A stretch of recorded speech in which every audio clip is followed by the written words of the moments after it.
film yesterday. Did you see anything, or did you guys go over anything that stood out to you maybe more than you expected, or that you didn't talk about as much after the first game? No, probably not. I mean, I think, more so it was just, it's fine tuning some things. They beat us to hustle plays, 50-50 balls, offensive rebounds, things like that, where we kind of fell asleep. We played really good defense for most of the shot clock and then fall asleep at the end.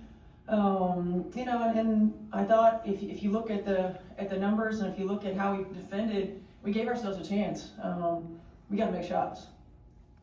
Chloe, the move. Yeah, Dee Dee obviously still in the concussion protocol. Just how is she progressing, and I guess what are you gonna miss with her out tonight? Yeah, she's continuing to progress, so that's good. That's positive. Obviously we'll miss having her size and her ability to play with physicality. We miss that in being able to give AB a blow, and her ability to stretch the floor. Another 3-point shooter, somebody that we can use to space the floor, give AB some room to operate, and just have another offensive threat. You've mentioned many a time through the course of the season how you've been around the league for a long time and kind of seen everything. Can you think of a year or a season that where you were in a position that's like this is tonight? In what way? In the sense that you lost the first game of the playoff, you got to win to keep going. Oh yeah, I'm sure I have. You don't remember it though. I know, I don't remember, but I'm sure we have.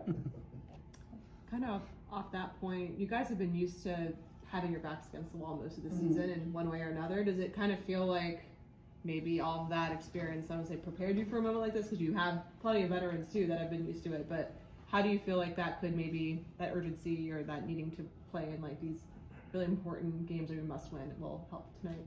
Yeah, I feel like almost all of our games in August and September have been that. Kind of back against the wall, sense of urgency that it takes, and that's necessary. And so this team has been through it.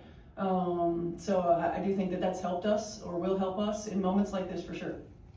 Steph, if you're not able to get to the pace or at certain times when you're not, what becomes most important when you're trying to generate a lot more offense? It's got to be moving the ball. So it's got to get 3 and 4 sides of the floor and setting screens.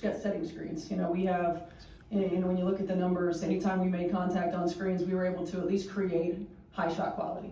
If we didn't, they were able to use their length, they were able to use that physicality, they were able to get back into plays and contest our shots. You've had great beginning of quarters and half, and then conceded runs. Is that something you addressed after Sunday's game? It's something we've addressed a lot throughout the course of the season, and typically that's been end of second quarter, beginning of third, but it was end of first and second for us in game 1. Do you know? What's up? Yeah. How do you get Aaliyah going a little bit more offensively to kind of help out with the scoring? Yeah, I mean it's tough because of how they play. How they're really packing it in on her, playing off of a number of our players.